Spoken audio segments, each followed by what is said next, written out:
My name is Maria Graciela Cuervo. I'm DON's General Co-Coordinator, and on behalf of DON and the International Domestic Workers Federation, I'm very happy to welcome you to this parallel event at CSW.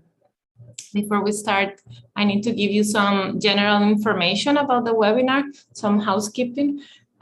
We are streaming live at DON's YouTube channel, and the recording will remain there, including subtitles. We have three main speakers today, Professor Shihong Sa from China, Liva Sritrang from Malaysia, and Professor Ritu Devan from India. They will be presenting their work and feminist analysis on policy changes during the initial period of the COVID-19 pandemic around informal, migrant, and domestic workers and their perspective in their respective countries. And joining us today on behalf of IDWF, who are co-sponsoring this event, is Fish Ip. She's joining us from Hong Kong, and she's the regional coordinator in Asia for IDWF. We'll have a round of presentations by the main speakers, followed by a commentary of the cases by Fish. And then we will open the floor for questions from you. You can write your questions on the Q&A box that's next to the chat box on the bottom of your window. Please make sure you write on the Q&A. It's going to be much easier to see your questions there, as opposed to the chat box where other comments will be made. So when you write, please identify yourself with your name, organization, or country. Okay, so just to give a very quick introduction and background about the work that we're going to present today, mid-2020, a few months after the pandemic started, or after it was declared as a global pandemic, because it was kind of half a year after it started, DON comments to reflect about the ways in which the pandemic intensified gender inequalities and how policy responses and political transformation taking place in this context would shape the post-pandemic world. We embarked on a research project that examined policy transformations in macroeconomics, labor policies and workers' rights, migration and human mobilities, and care and social protection. We did this in 12 countries across the global south, including Africa, Asia, the Caribbean, Latin America, and the Pacific.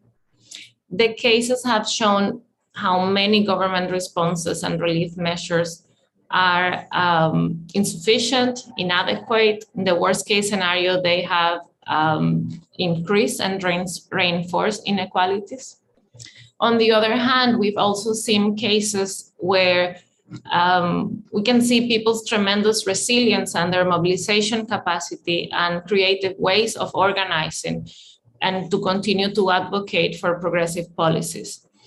Some of these cases will be shared today here. There are the cases of the Asian region, and they cover policy changes around livelihoods, workers' rights, and migration and human mobility. These cases are clearly interlinked with macroeconomic policies, with the democratic context happening in each of the countries. And we can see also the effects of policy changes and measures taken on the care systems, on gender inequalities and other type of inequalities, and on human rights in general. So without further ado, I want to give a warm welcome to Professor Shihong. She's an associate professor in the School of Sociology at the Beijing University. She holds a PhD in sociology from the University of Maryland at College Park. A bit more of her bio, it's going to be shared on the chat box. Shihong is going to share findings on her paper and her research about domestic workers in China. So Shihong, the floor is yours.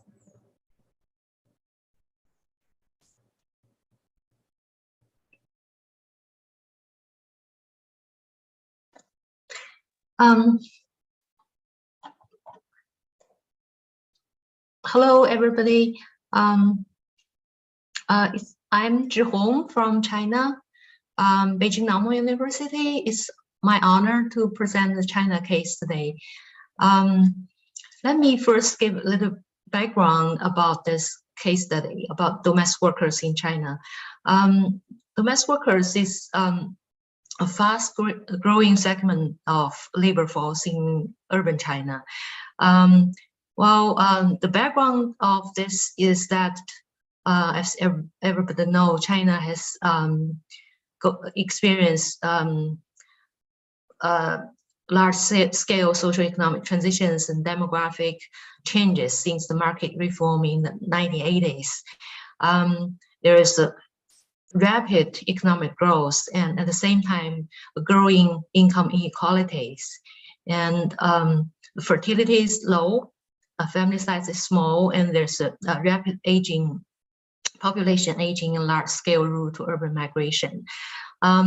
This socioeconomic transition, demographic changes increase the care needs and create a large body of domestic workers in China. Currently, it is estimated there are 30 million domestic workers in China. More than 80% of them are rural women, among which most are rural to urban migrants. Domestic workers play an increasingly important role in fulfilling the care needs of urban families. However, their working conditions is not good. So they are, most of them, more than 90% of them are informally employed without labor contracts and social security. They have poor working conditions, lot of overtime with under labor standard payment, and some of them are not even paid for this overtime work. The working time is extremely long, especially for living workers, and those who have provide child and health care service have low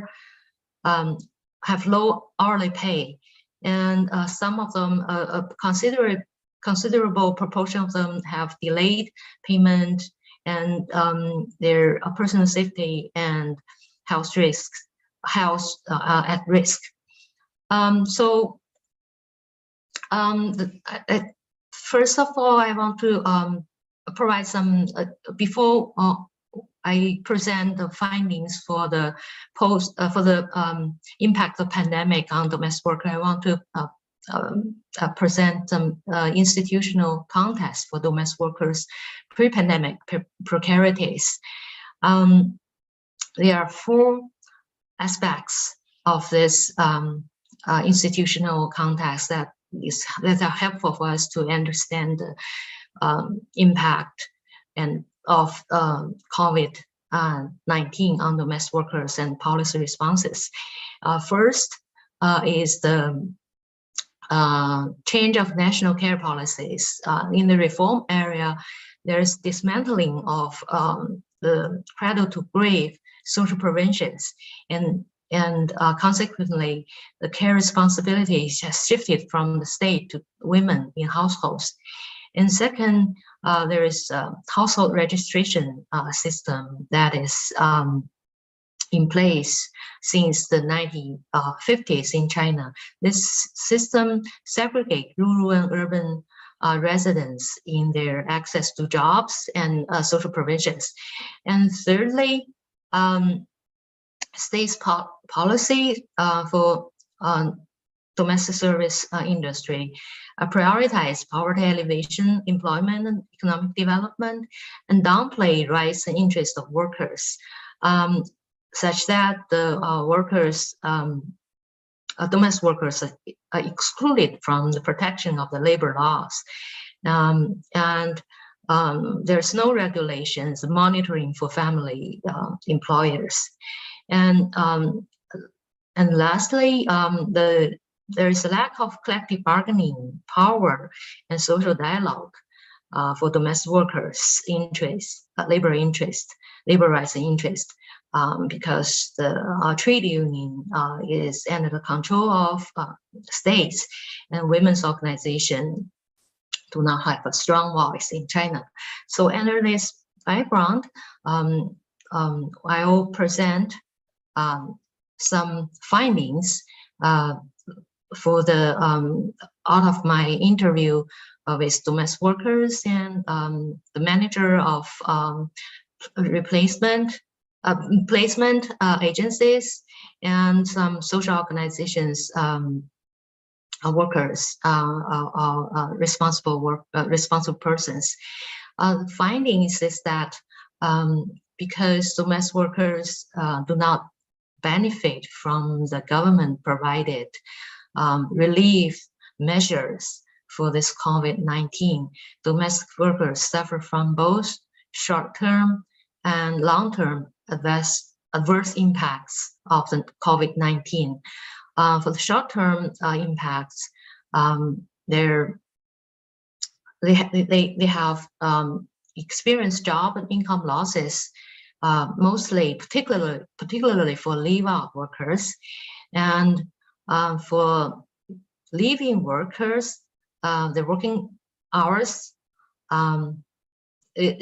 were even longer than before, and because of the lockdown and the excessive working hours, they have heightened psychological stress. And in terms of long-term impacts, all domestic workers experience job and income insecurity due to restricted mobility and decreased demands. For example, they're currently we're undergoing the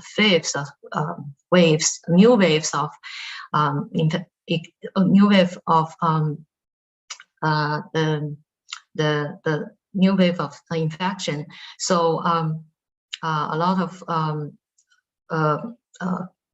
lot of neighborhoods close. So this domestic workers cannot go into go to work, and everybody has said they have a high perceived risk of jobs and income losses, which led to their heightened psychological stress. And for living workers, their working conditions become worse, and their psychological well-being is poor. Based on this, we conclude that the state policies related to care and social protection during the pandemic remain stagnant and past dependent. The informally employed domestic workers did not benefit from this economic relief measures, even though they benefited from the health relief measures, the temporary health relief measures for targeting COVID-19. The COVID-19 pandemic intensified domestic workers' precarities in terms of economic livelihood, working conditions, and psychological well-being. However, there are some recent change in labor market and demographic trend.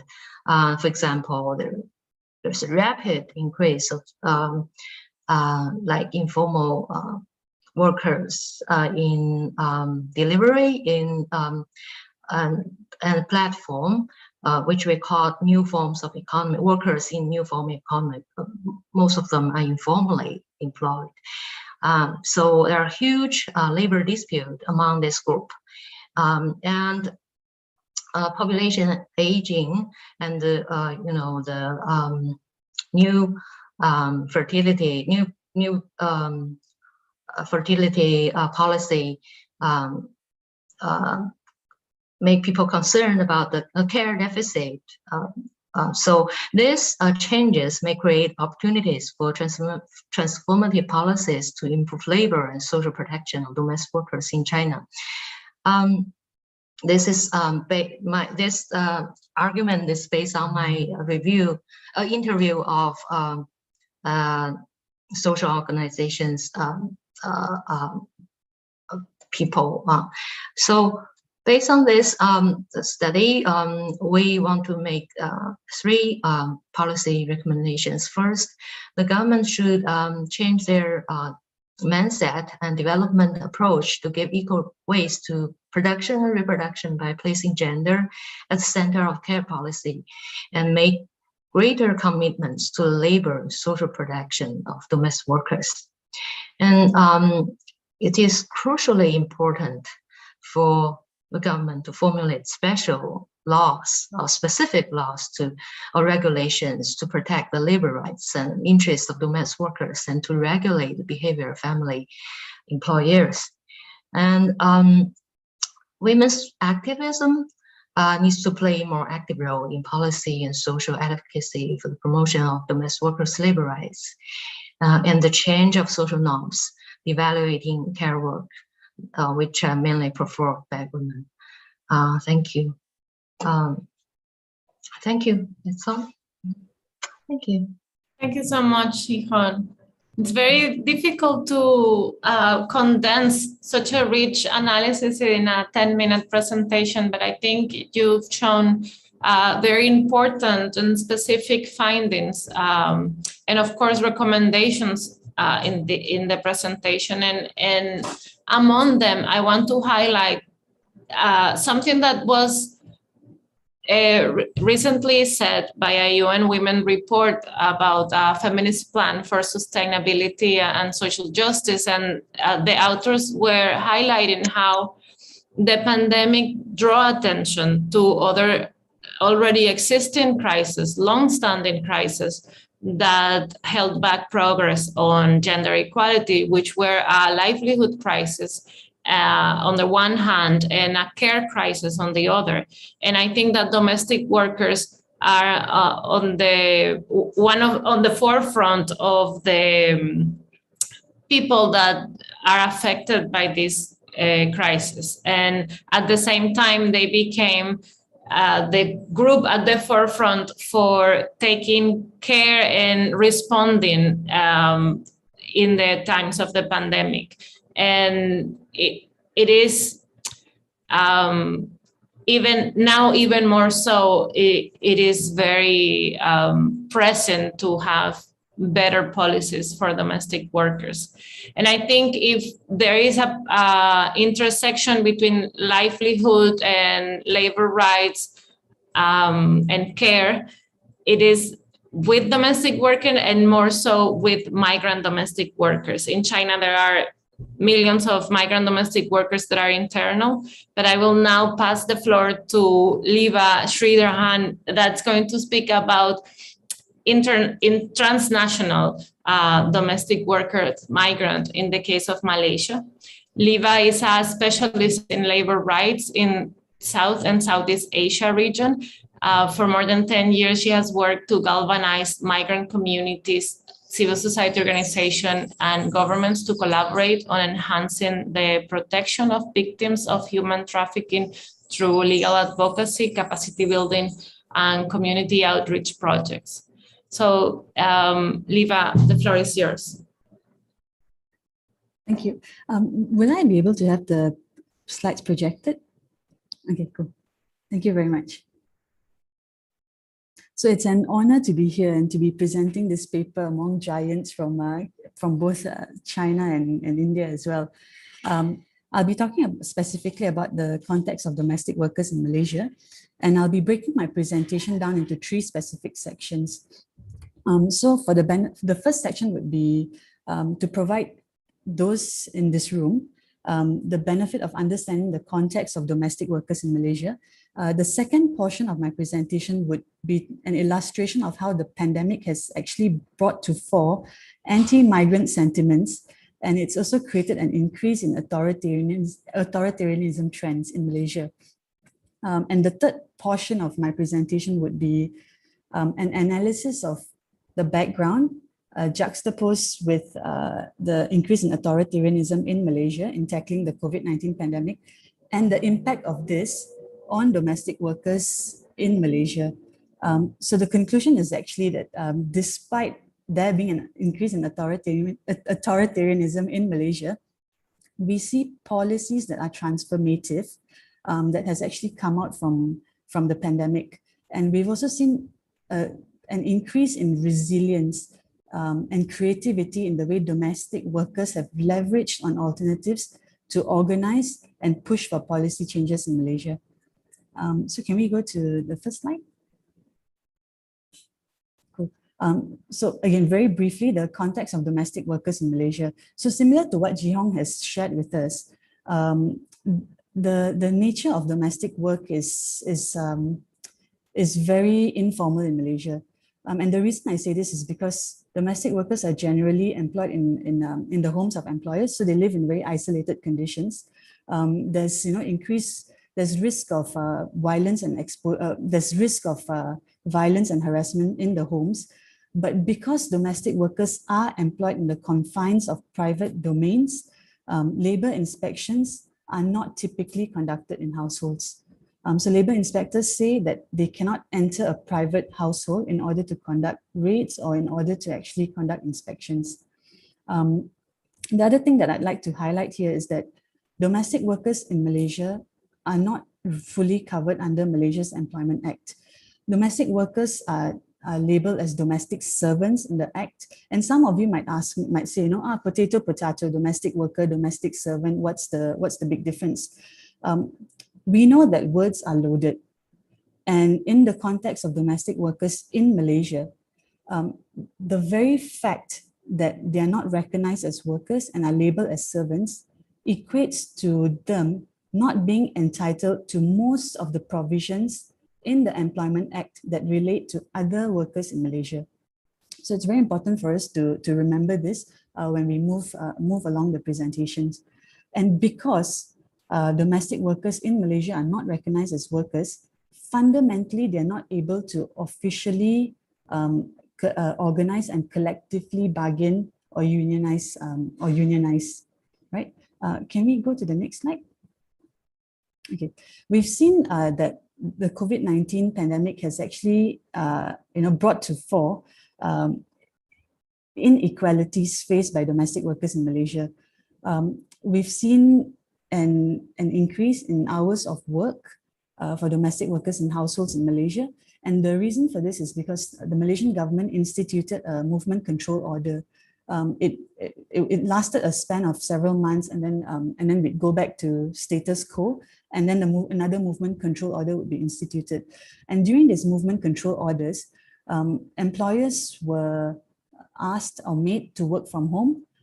Establishments, businesses were closed, and because of that, we now have households where typically a domestic worker could have had some amount of rest time throughout the work period. But now, with increased members of families at home, we see domestic workers working longer hours. Because of closures of schools, kids were starting to stay home, and domestic workers were now increasingly made to also care for children and provide additional childcare from what they would typically perform. We saw in cases where domestic workers could actually avail to having a paid day off, having employers work from home and having this movement control order instituted by the government meant that domestic workers were not able to leave the confines of their homes, even on their day off. And we also saw an increase in violence and harassment of domestic workers at home. So there was heightened stress, there were more people at home, families were losing jobs, people were having salaries slashed by half. And so there was increased stress and pressure that was often channeled towards domestic workers in the household.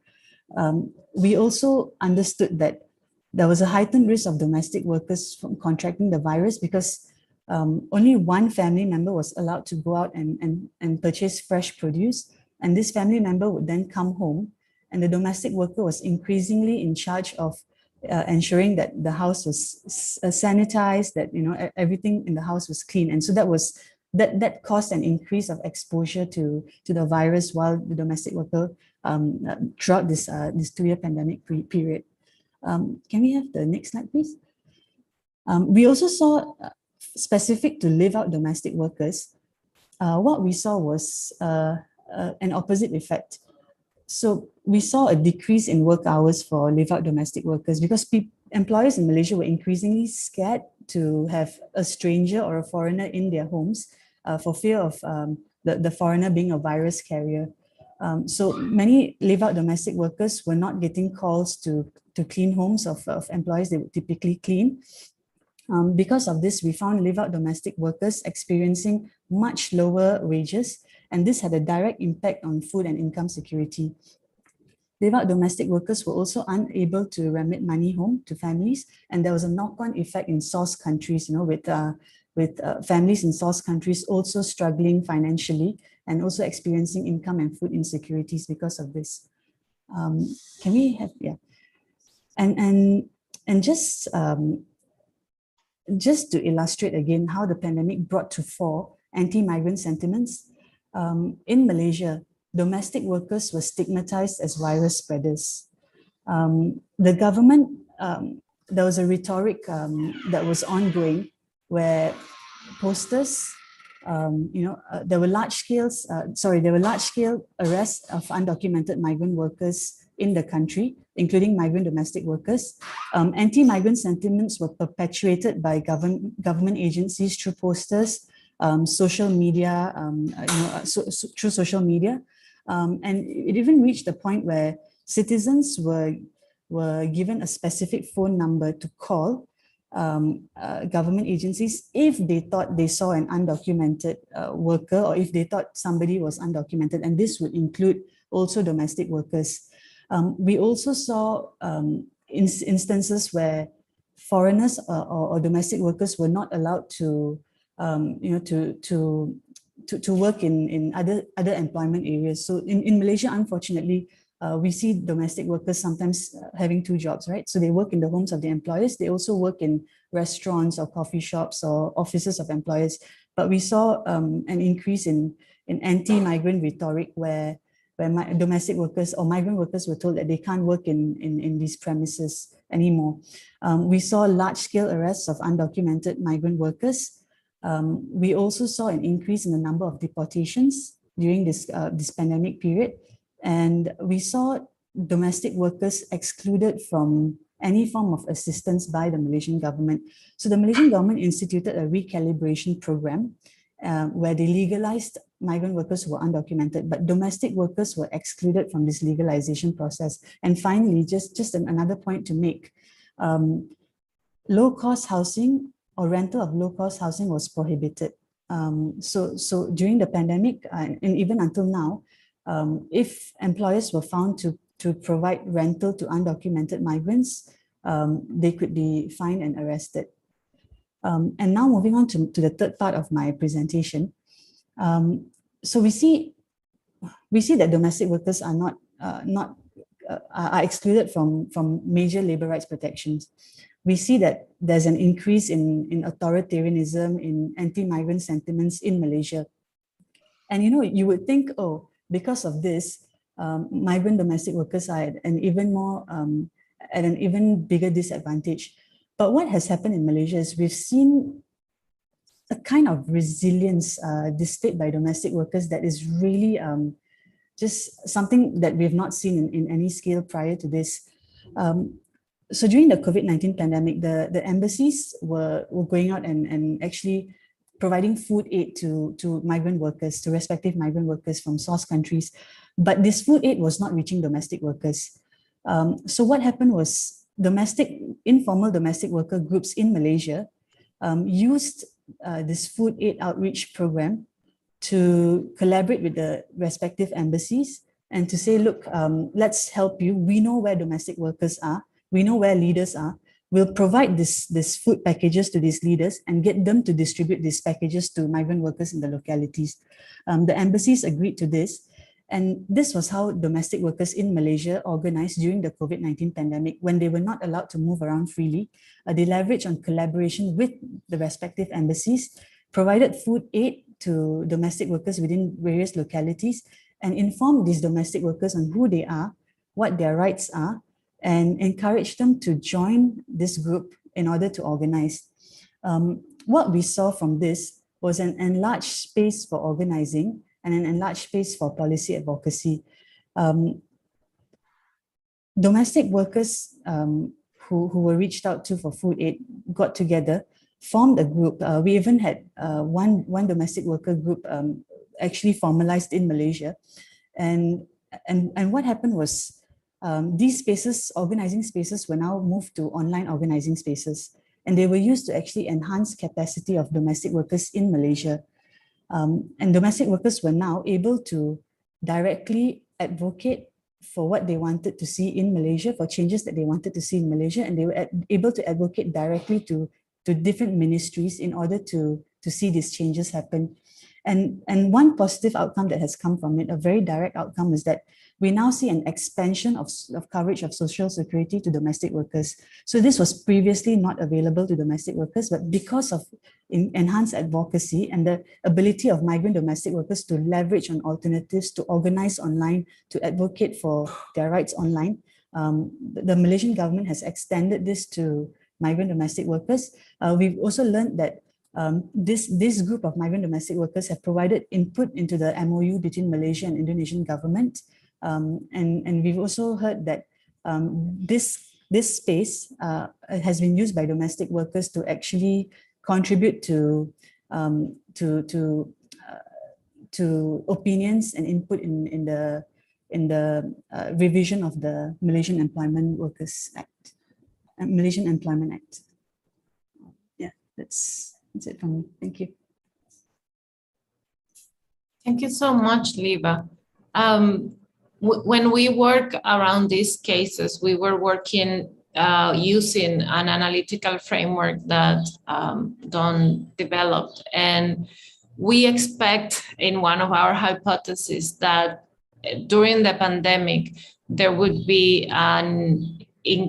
there will be increased authoritarian biopolitical practices. And that's something that we definitely saw in the case of Malaysia against migrant domestic workers, with greater control towards people's bodies, including through new technologies and the digital world.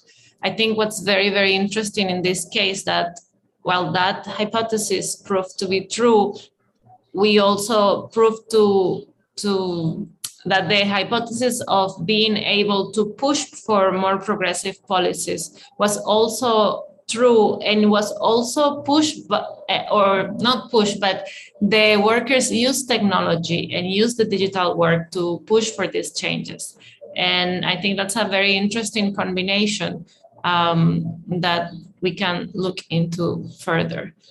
Now I'm going to move to our third presentation by Professor Ritu Devan. She's the Vice President of the Indian Society of Labor Economics, a visiting professor at the Institute of Human Development, a trustee of the India Forum, and she has many, many other hats.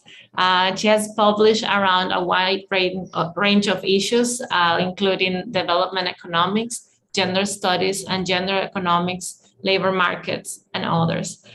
Her paper focused on livelihood, labor, and mobility rights in India. And I'm going to open the floor to Professor Devan. Thank you. Thank you so much for this and for having this program. I think it's something which is so very, very essential. And I mean, of course, we have only 10 minutes, very difficult, but has to be done. And I just like to start with saying that, India has witnessed, it's for us in whatever analysis that I've done, it's not so much the pandemic which had an impact. Of course, that was extremely important. But what was even worse was the policy response to the pandemic. So, since December 2019, people had been warning of the pandemic, and local people had been asking, local politicians had been asking that let's do something about it. But it was only in March that the first policy in quote response came. And that was March 2020. And that was in the form of the most brutal lockdown, I think, which the world is still talking about, and from which India and Indians still have to recover, where the entire nation was closed down within with a 4-hour notice. And this is a country where 1/3 of the workers are migrants, men and women. So trying to understand this, I'll share this. Please tell me if the PPT is showing. I'm not, of course, is that fine? Yes, I think Yeah, so. okay. Yeah. Yeah. So my issue is not so much in terms of going, of course, into the technical details in 10 minutes, but trying to see what the overall overarching analysis should be, could be, and therefore how to go further from there. So in this context, you know, the pandemic, when it came, India was already facing, I think every single indicator was declining. Our growth figures, employment, female work participation rate was the lowest in South Asia at about 17.5%. I mean, much lower than Afghanistan and Pakistan.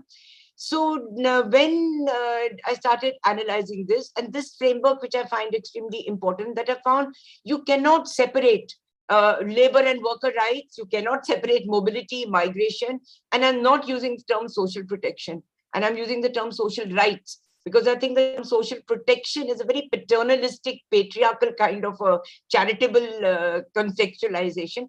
And of course, the macroeconomic fundamentals and structures which underwent a change during the course of the pandemic, not naturally because of the pandemic, but because of specific conscious policies which were passed.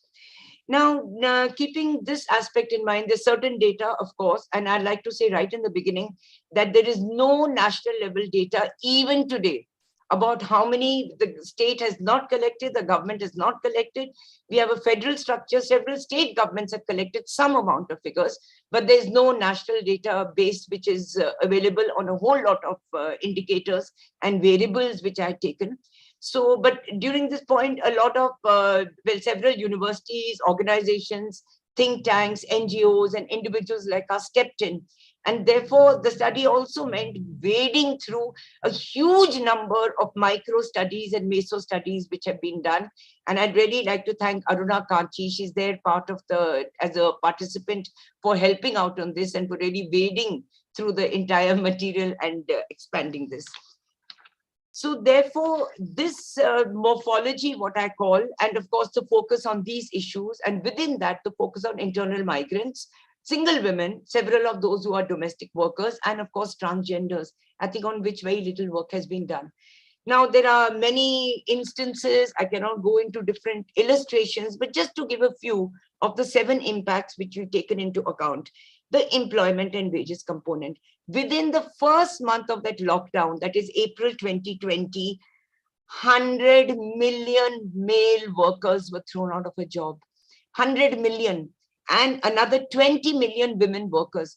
Now, the number of women is less in terms of men, but as a proportion of the percentage of working women, it is quite a high percentage. And even today, after a year and a half, 30% of men have not got their jobs back, and 43% of women have not got their jobs back.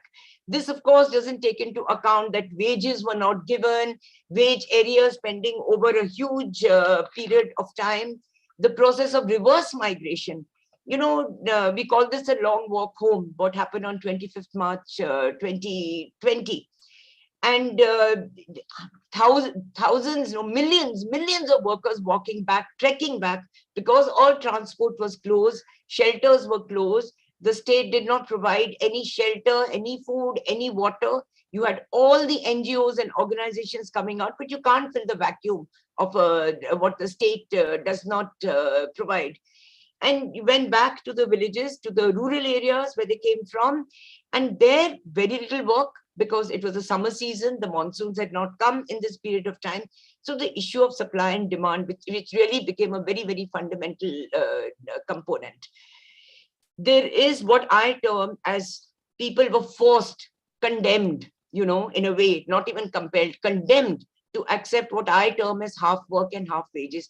And just to give you 1 or 2 illustrations, domestic workers worked for 10 hours on it. I mean, I was really quite horrified at when we found this figure at 15 cents of a dollar. Cents of a dollar. That means about 1.25 cents per hour of work for a domestic worker.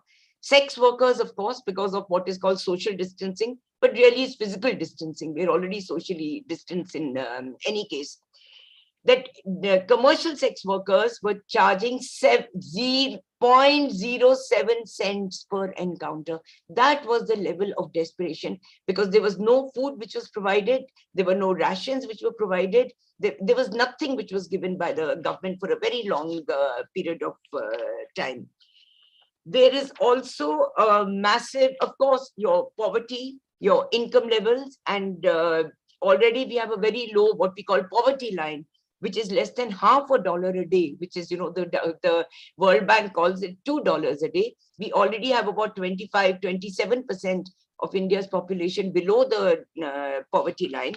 And now we found, and these are the studies which found, that another 230 million, I mean, just look at the numbers, 230 million people fell below earning this even $0.50 a day, and that the middle class, because of the fall in income, the loss of jobs, the non-payment of wage arrears, etc., that the middle class also reduced by over 30 million during this very, very short period.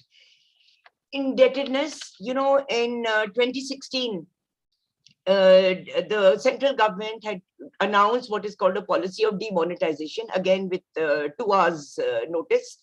And workers had still not recovered from this issue of demonetization, and which is a separate study by itself.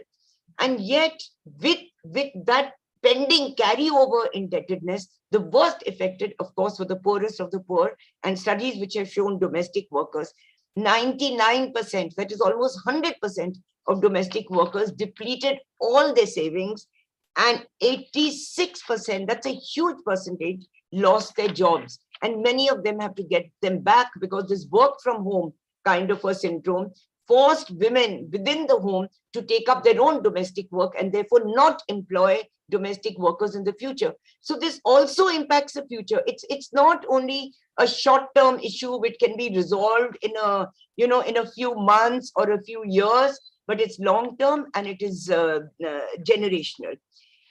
There is also a list, and I'm just presenting a very, very short list of what I term, I didn't know what to term it as, so I've called it collateral inequalities. And this is something which should have been anticipated. One, of course, is the issue of domestic violence. I think this is the world over. India is not alone in the rise in domestic violence during the period of the pandemic, but this is something which should have been anticipated.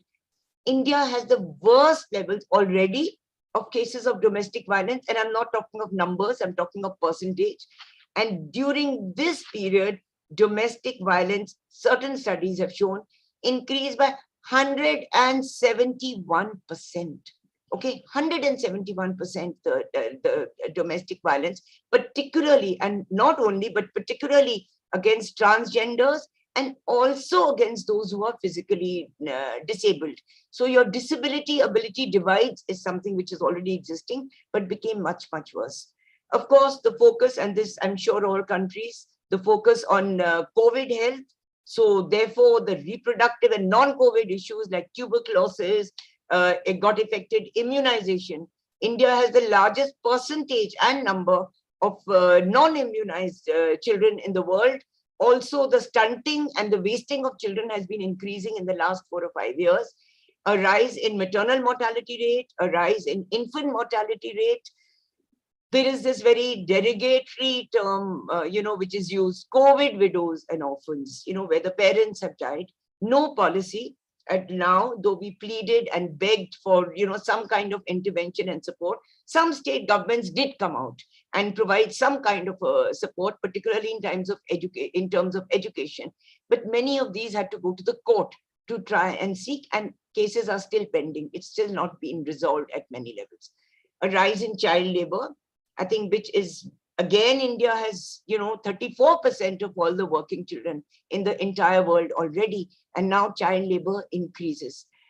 Another issue which impacts India socially and economically and structurally in many, many ways is the high percentage of child marriage.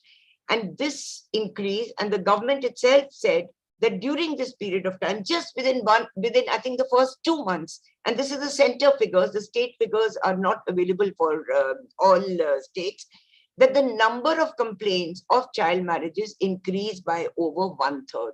Okay, within this very short period of 2 or 3 months. Link this up also, of course, to the issue of dowry, to the issue of marriage. It's not only the issue of marriage, but the control over a woman's labor or a control over a child's labor, the earlier she shifts into what is called a husband's household. And a massive increase in unpaid work. And this issue of unpaid work is not only in relation to the work from home component, but also to the fact of very, I think, uncalled for, and I really don't know what word to use, uncaring, discompassionate, not thinking about people and women in particular, the rise in unpaid work. And therefore, the study which I've done also focuses on the macroeconomic fundamentals, or what I call a macro-patriarchal state. Revenue raising, of course, one needed more money to fight the COVID pandemic, but revenue raising was not done by increasing direct taxes or wealth taxes or capital gains taxes. And India, remember, has the highest number of billionaires who increased their wealth by 400 to 500% just in 1 year of the pandemic. Okay, so revenue raising done through indirect taxes and primarily through fuel. Rise in fuel prices, even when international fuel prices were quite at a low at that point of time. So therefore, you have now the highest inflation in 14 years because of this issue. So declining incomes and increasing costs of existence, particularly in terms of food. There was also during this period, in the last budget, in the budget before that, and in this budget, a reduction in subsidies which used to help the poor, and particularly the marginalized and the vulnerable. Just 2 or 3 examples to give you. One is the cooking gas, okay, which used to have, the prices have doubled in the last 4 or 5 years. The subsidies have been removed. The subsidies on various other, particularly on food and on fertilizer, and right to food this is something we struggled for many decades. And we got the right to food enshrined in our constitution. And that constitutional right has been taken away. There was also, and this is, I really don't know how to explain this except later on when there's time, in the word of one migrant woman worker and how she explained it to me. That here, what I'm talking about is that when everybody was stressed and distressed and, and not being able to find enough food to eat during the pandemic because of policy, because of whatever other reasons which I've said or which I've not said, is that under the camouflage of COVID, when everyone was occupied with something else, there were many undemocratic decisions which were taken and which were bulldozed, all right, because our parliament did not meet for quite some time. So these decisions, they were just ordinances. Several of them were just ordinances.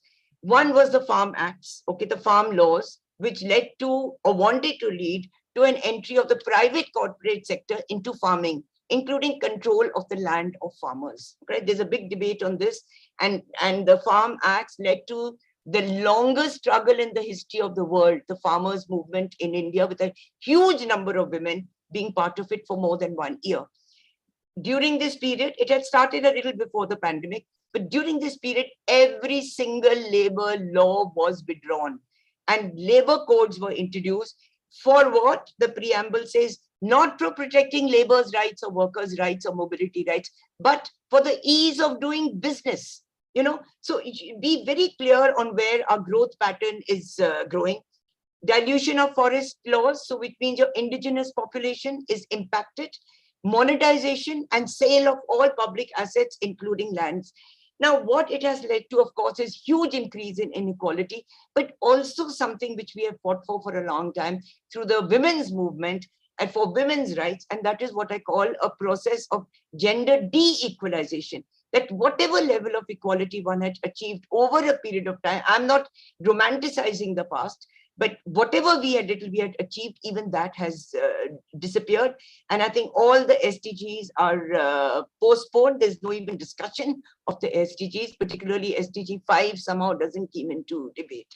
So now what do we have and what do we see in the future is a huge concentration of capital, a huge concentration of political power through various kinds, legal, illegal means, whatever. And most important, a huge shrinking of space for economic and political dissent. And this is for workers because the right to strike has been withdrawn, the right to struggle has been withdrawn, and very much so against the minority population of the country. I think this is something in which the world over there has been a reaction to what is happening.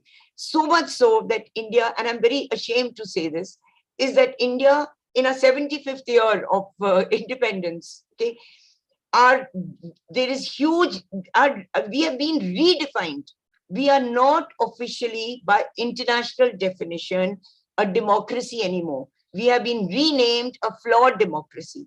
We are not a free democracy anymore. We have been renamed a partly free democracy. And if you see, I think in the entire history of the nation, the global rankings are the lowest, whether it's inequality or gender wage gap or environment or even peace. I mean, you take it at any different kind of a level. Now, I just want to end, of course, it's a very desperate situation with a huge number of destitution, but there are also sparks which are there. And there are 2 or 3 sparks, and there's certain 2 or 3 state governments which have taken, you know, an amazing role. They've really done something, particularly Kerala and 2 or 3 other states, where they've given, you know, the 400,000 meals a day they were preparing, food which was to be provided to children in creches and in daycare centers and in schools, which again is part of our constitution, that food was being delivered to the home, and that also by women workers and women employees. Also special care of old age, of transgenders, of commercial sex workers, of those who were disabled, setting up of village groups, village women's collectives in particular states. And also, I think something we really have to learn from what I call, well, not renewed, but I think new forms of organizing. These are many sparks which are there. So organizing in terms of coming together, keeping all differences in mind, you know, in terms of looking after migrant workers or setting up camps or whatever. But that I think is something which has really a lot of feminist organizing and a lot of other forms of organizing. I won't call it non-feminist, but democratic organizing processes, I think, which are initiated. A lot more to say, but I will stop here. Thank you, Maria. Thank you. Thank you so much, Ritu. I think it's really shameful what's been going on in India. And, you know, when we thought of India to be included in this research project, we were looking at the initial repealing of labor law and the conditions of internal migrants and the state response at the moment. And we are very sad to see, and I think Ritu's paper go way more in depth onto the extension to which all other human rights have suffered a major backlash, and how the state used the pandemic as an alibi to enact gender exclusionary, anti-democratic, and labor-reducing policies and law affecting the most vulnerable. So we're glad to see that you also cover and mention that there are, in spite of all that, there are sparks of hope. And I want to point out that in 2020, DAWN Executive Committee member from India, Vanita Mukherjee, she produced a short paper on COVID-19 and human rights in Kerala. And perhaps later I'm going to put the link on the chat box, because it is an interesting case to learn more about. And I'm sure things have moved forward since then. But yeah, I really thank you, Ritu, for sharing this very rich case. Now I'm going to pass the floor to my colleague Fish from IDWF. Fish is the Asia Pacific Regional Coordinator, and her role includes advocacy, delegation and representation, coordination, capacity building, and training, as well as case management and support for domestic workers organization in Asia. She comes from a labor union background and has extensive experience in transnational organizing, research, and movement building. Fish has been so kind to read all the cases, and she's going to provide a commentary based on the wider regional experience that IWF has. Go ahead, Fish. Thank you, Maria. Thank you, Don. Thanks, the three panelists and who has produced such a very nice research. And I can see the choice of the three countries, Malaysia, China, and India, is very representative as well for the whole region, in the sense, especially in the sense that domestic workers are not recognized largely in this region, and domestic workers are always excluded from labor laws and all kinds of social protection policies. So Professor Shah has mentioned in China, the economic development principles have been focused more on the poverty elimination, economic growth, rather than the informal workers' protection, and care work and gender bias, unrecognized recognition of care work and gender bias exists in this government policies and situation. And the other thing is the very weak social dialogues in the country, when the organizing of the workers are non-existing in general. Malaysia case is interesting in the sense that despite there are lots of suppressions and raids and lockdown, how the domestic workers react and become resilient and to keep in close contact and helping each other, that has strengthened more organizing and more recognition of the workers in the policy making. And the India case demonstrates that we have very much shrinking of democracy in India, and so that leads to reverse migration and many depressing and suppressing laws and policies like the Farm Act, the Labor Code, etc. Another issue I can see, despite Asian countries has been always recognized as having big growth in economy. However, when this pandemic comes, it really demonstrates that the region, the countries are so vulnerable. So it's a time for us to reflect and rethink what kind of economic development we have had, and whether these so-called economic growth has really bring real change for humanity, labor situation, and women's situation, and how migrants especially has been sacrificing in the whole situation of so-called economic growth. So today's topic is about policy change, especially what can be the transformation among the challenges and struggles.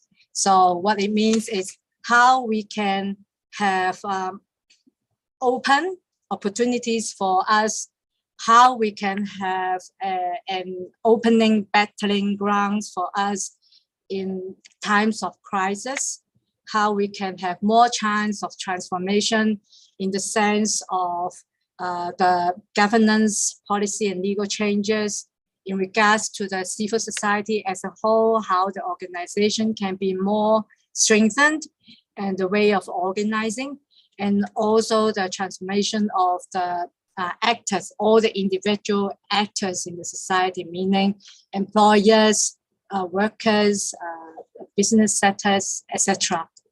So In the IWF experience, when we have 83 affiliates or membership-based domestic workers organization in 65 countries, when we were struck by the pandemic, in the first place, we are all very worried. Leaders can receive 300 calls and inquiries in one day. Everybody is calling for many kind of needs and emergency situations. Currently, I'm from Hong Kong. Currently, you may have heard we have a fifth wave of pandemic. Domestic workers are kicked out from the employer's home. So all these are emergencies that the leaders have been taking up. So, so the domestic workers has the quick response to all these emergencies, how to provide immediate support and relief to all these individual workers. And to do this, we need good monitoring of the situation, meaning the domestic workers has to be very grounded in the community, have good contacts and networking among the domestic workers themselves, as well as networking with other NGOs and civil societies and even some local government people, so that they can mobilize, make the best use of the human resource and the money resource to provide urgent needs to the domestic workers. And the other thing is how and the domestic workers have to have get information and get and these are done by the outreach by the domestic workers themselves, because besides pandemic, we do have infodemic, meaning the information and policies are all confusing for the people. And where are the testing, where are the test kits, how the policies are changing all the time, and how the domestic workers can have access to proper and proper information. So the domestic workers organizations have been reaching out to the domestic workers, although they cannot meet them physically, but they through WhatsApp, Facebook, social media, they have been reaching to them. And although there are workers who don't have any Android phone, digital phone, but there are domestic workers grounded in the community, and then they reach out to them door to door. Migration is a big issue, and in the 3 case studies, we have international migrants, that is in the Malaysia case, and internal rural migrants in the cases of India and China. The workers, the domestic workers organizations for international migrants, they have talked to the NGOs and the embassies on the issues and needs and demanded them to provide relief and urgent PPE, etc. So the other thing is, besides responding to these emergencies, the domestic workers organizations do have resilience to respond to the COVID-19 pandemic. And these are something that open from challenges to opportunity to build more social networking, as I said earlier, how they connect with other NGOs and kind-hearted people to mobilize resources to provide emergency needs. And many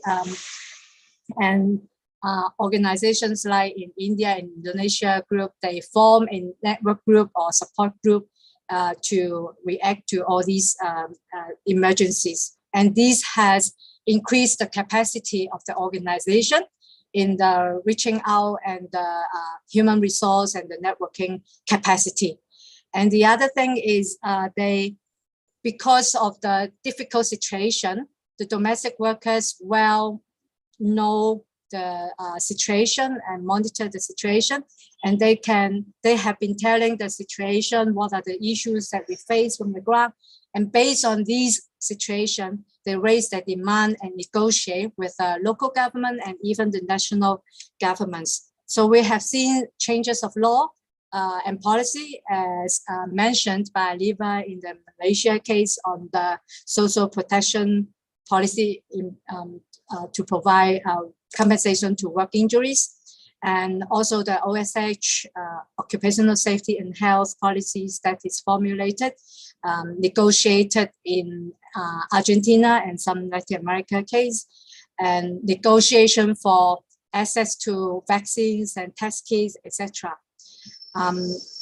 And there are also organizations, domestic workers organizations, testing and trying some long-term response to the incoming economic crisis.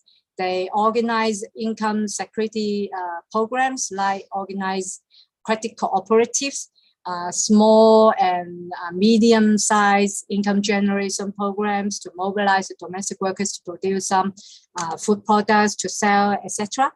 And last but not least, we have to keep our voices active in the regional and international level to keep lobbying the ratification of Convention 189 on decent work for domestic workers, Convention 190 on sexual harassment and violence. So in conclusion, where we are also facing shrinking democratic spaces in the whole Asia, and we have seen governments are making use of the COVID-19 pandemic to further suppress civil society and organizing. So we must keep our resiliences by keeping organizing and mobilizing and fight. Thank you so much. Thanks for all the three very, very good and interesting reports. Thanks, Dawn, as well. Thank you, Fish. It's been a very good summary, like a snapshot of all of the different issues that were covered throughout the papers and throughout the presentations that relate specifically to labor rights and domestic workers' rights. We are a bit behind in time, but we do have time to address a few questions that were posed in the chat and the Q&A box. Also, I want to recognize Marcela Valdivia from WIGO. They've been also a partner in this project, and she mentioned a study that they conducted among informal workers in 12 cities in the world, and they also found that domestic workers reported the highest level of psychological stress among all sectors, and this is a very worrying trend and finding that requires very specific policy intervention. I'm going to ask the three questions that were posed. One of them is very specific to LIVA, and with that, we are going to close the session. So you can all answer in whatever order you want. Corina Rodriguez, she's a DON member as well from Argentina. She mentioned that in Argentina, the government has recently implemented a program to promote the social security registration of domestic workers, which consists of partially subsidizing the wages of the workers who are registered. The results of the programs are not yet known, but there has been controversy because it is considered a subsidy for middle and high income households. What is your opinion on such program? What other types of actions could be implemented that would benefit women workers from more directly? The other question that I mentioned is more directed to LIVA. It's from Mako Yoshimura. She asked, how is the progress of domestic workers bill in Malaysia? And how is the situation of organizing domestic workers? And finally, Neha Sood is asking to all panelists, what impacts of COVID on organizing and movements in Asia do you anticipate over the coming 3 to 5 years? So perhaps I'll just start with addressing the Malaysian specific question. So Marco, thanks for that question. As of 2018, the Malaysian government then gave us assurances that they would have a separate bill for domestic workers, for the protection of domestic workers in Malaysia. So a separate act would have been enacted And then in 2019, the same government promised that this particular bill will be tabled in Parliament, debated, and then it will proceed to to the next level of being turned into an act and then having the royal assent. But what happened then was there was a change in government, and this is a long political story, but basically there was a change in government, and so the priorities, or rather the urgency of having a separate legislation for domestic workers took the backseat, because it was then very much COVID focused. How do we address COVID issues? Policies were COVID were turned out relating to COVID, and so this has taken a backseat. And earlier this year, the Ministry of Human Resources said in a press statement, that this is something that the ministry is thinking about. So to bring it back to kind of propose that a new bill be enacted for domestic workers, and then to have it tabled in Parliament. But that is all that we have heard of it. Just a mere statement by the current Ministry of Human Resources, and we've got no idea what the progress of that is. And just for your information, local organizations in Malaysia formed a domestic workers coalition. This was about 7 years ago, and actually drafted a bill for the protection of domestic workers. So the draft bill is already there from 7 years ago. It's been it was made in collaboration with lawyers, civil society organizations, domestic worker leaders, but it's been shelved, and nobody knows. It's not seen the light of day since.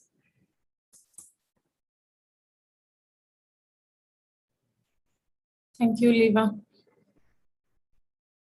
We have another question. I'm going to say it because it's a very short and specific for Shihon.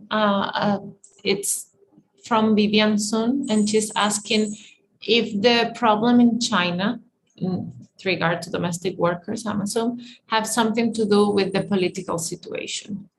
So maybe as you answer any of the other questions, you can also answer this one to Vivian.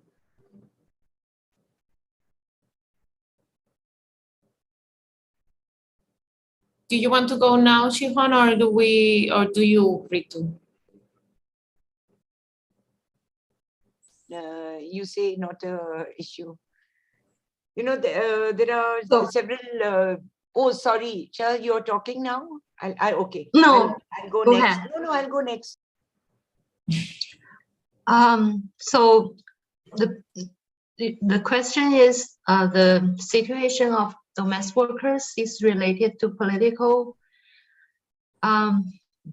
environment. Is that the question? Okay. Well, yes. The lack of bargaining power is directly related to the state control of the union. The trade union in China is called official union. It's not workers' union per se. So there's no such representation for workers. So that's pretty much related to the political control in China. The other thing is the civil society. Over the past 10 years, the civil society is increasingly under the control of the government. So it's very difficult for the social organizations to play an active role in organizing women's activism. Even so, the women's organization, everybody know that there's All China Women's Organization in while they are also provincial level of women's organization, and also even lower level of women's organization. But while there's a women's organization, are social organizations, according to them, but they're actually official. So they do not have a strong voice for domestic workers' labor rights. They care more about how to send their, to alleviate, to reduce the poverty through getting jobs to this migrant workers in domestic service industry. So it is very different. Do I answer the question? I think so, yes. I'm going to pass now to Ritu, and Fish, perhaps you can cover a little bit of Corina's question regarding wages subsidies for domestic workers as opposed of other type of actions that could be implemented that benefit more directly the workers. Would that be okay? Yes, this is a good question. I was going to pass it first to Ritu, and then you can come back. Thank you. Thank you, Maria. In fact, that was the first, I saw that question of Corinne's on Argentina and the subsidy being provided to high income and middle class families. And I was going to start with the same thing, because in India, under the labor codes, one of the laws which has been withdrawn is the Plantation Workers Act. Okay, Plantation Workers and Welfare Act, where the employers earlier were it was mandatory for them to provide subsidized shelter and housing, including water and electricity for their plantation workers. That has been withdrawn. So that, which means it's an indirect subsidy to the employer, and the responsibility for that subsidy has been given to the state governments and the local district authorities, which already are facing a huge reduction in revenue allocations from the center. So that it seems very similar to what is happening here. There was another question someone had asked on the group, and that is, what does it mean for organizing in the next 3 or 5 years? And at least I can say, of course, there's a lot to learn internationally and from India. But in India, what we have been facing very specifically is it's a very, very difficult time already. Okay, already, in the sense that a large number of NGOs are not, their licensings are not being renewed. So their registration is not being renewed, which is a major issue. The procedures and the bureaucratic, filling of forms, etc., has been increased so much and so frequently, 4 times a year, that in fact the process becomes a punishment. You spend so much of time in filling all these forms and these procedures and accounts, etc., that there's a lot of time which you would have spent in organizing, etc., taking away. There is also, a broader level of debate. I mean, what we've been having in India, somebody had mentioned that Facebook being used for organizing, which is fine, for us middle class and upper class people, that we have access to all this. But the digital divide has actually increased during the pandemic. And already in India, I think not even 20% of girls, now secondary school girls, have access to a mobile phone. And even that phone is not owned by them. It is owned by their brothers or their fathers, and they're allowed very minimal access. So how do you organize to somebody who is not, that long walk home of 2 years ago, of March 25th, which I was talking, people didn't have money to pay their fares, and they were selling their mobile phones. Okay, your your $10 mobile phone for $1, etc., to be able to just eat for that particular day. So, and there is no, allocation or question. At a very high flying level, they talk about digitalization, etc. But what it means at the ground level is something which is very, very different. One of the demands which we had set up, and it took 1 year, an intervention by the Supreme Court, and that is to set up a portal, a national portal, online portal, for the registration of migrant workers. There was no registration of migrant workers in India. This has been set up, and in 4 months, There have been 2.5, I think 25 million workers have actually, and that process of registration is being done by us because workers cannot access online. It's very, very difficult for them. So, these are the issues. And one broader point I want to make is that, this focus on growth and the deletion of the term development and humanity from any kind of a policy is really something we should, so it's not only the political economy of development, but I think the political economy of destitution also, which we should look at. Thank you. Thank you, Ritu. Back to you, Fish. Yes, thank you. The question on Argentina is an interesting one because when the care economy is so much privatized, I mean the government's role in providing care is shrinking.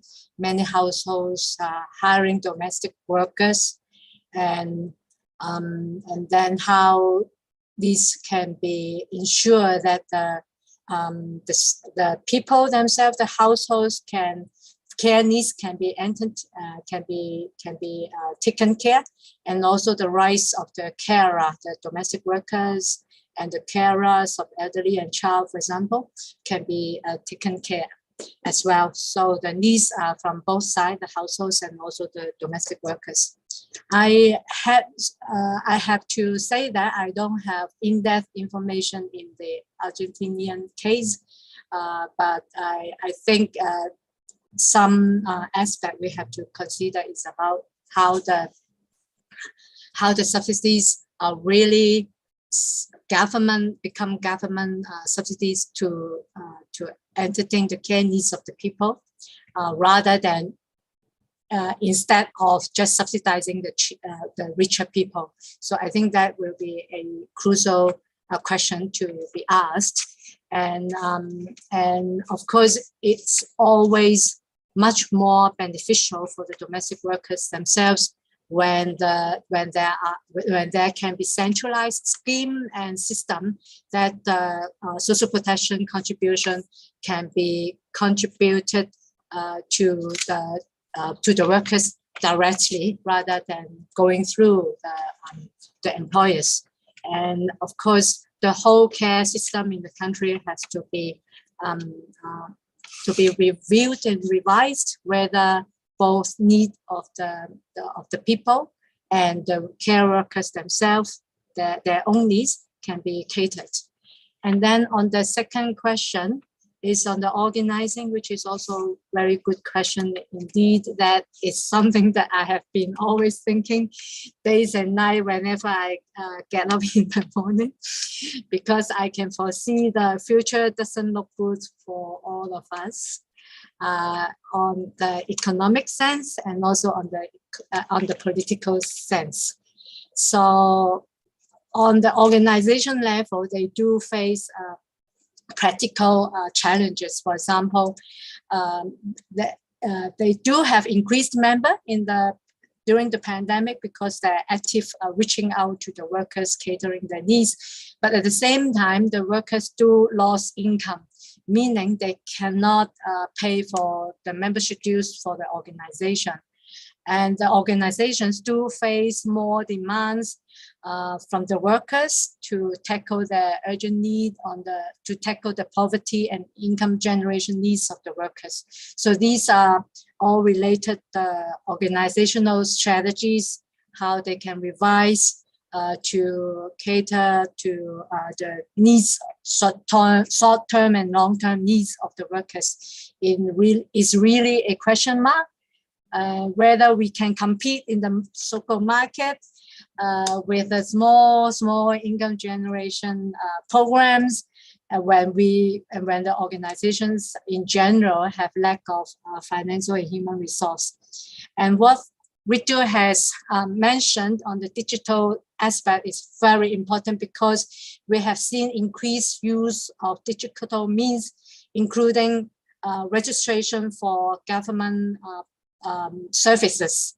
but the workers themselves don't have the means and tools and the internet connectivity.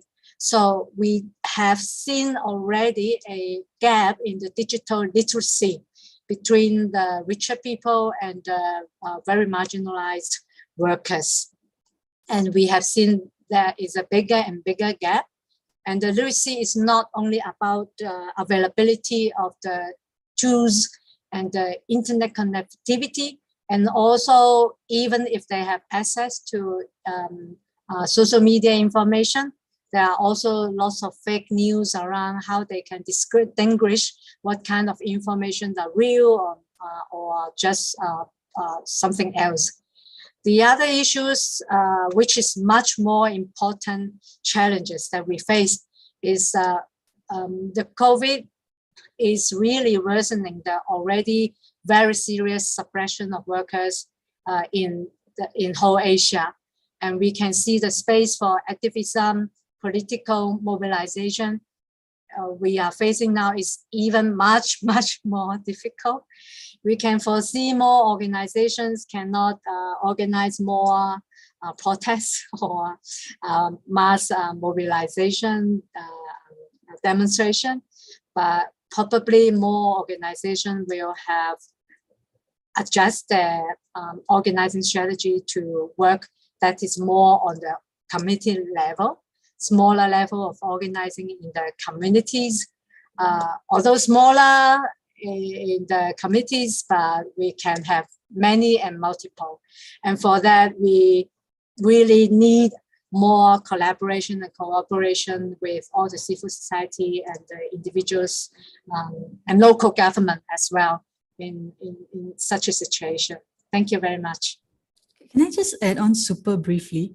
I mean, piggybacking on what Fish has said, I think there's also a need to leverage on non-traditional partners in terms of strengthening of organizing, because we see increasingly actually in Malaysia, recruitment agencies, whatever their motivations are increasingly trying to do the right thing.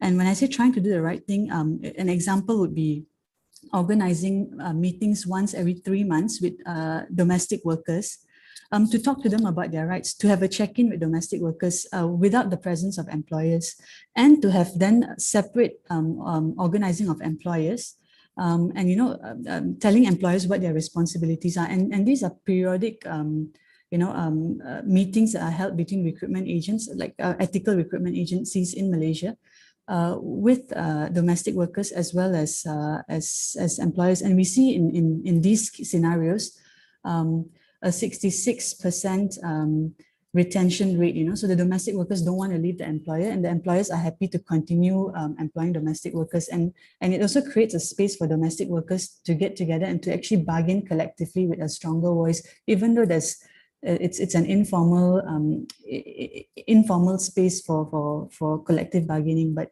I think just a note to also leverage on non-traditional partners, so beyond just civil society organizations.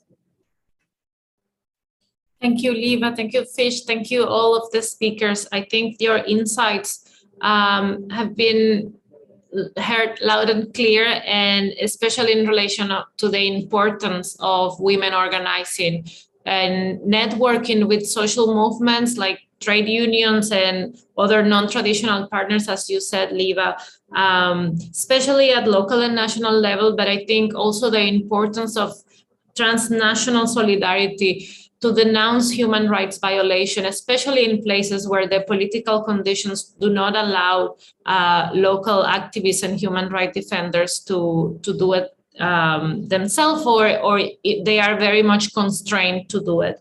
I think that something that I can draw also from this discussion is that the state policy responses need to lead to legal entitlements for domestic workers and for migrants, because I think that has been one of the main shortcomings up until now, that they were living without any real legal protection. And when they had legal protection, it was reduced as in comparison to other workers. So I'm going to leave with those thoughts. Thank you, everyone that stayed, all the audience that stayed, all the persons that posed questions to the panel. And have a nice rest of the day or the night. And I hope to see you soon. Thank you, everyone. Thank you so much.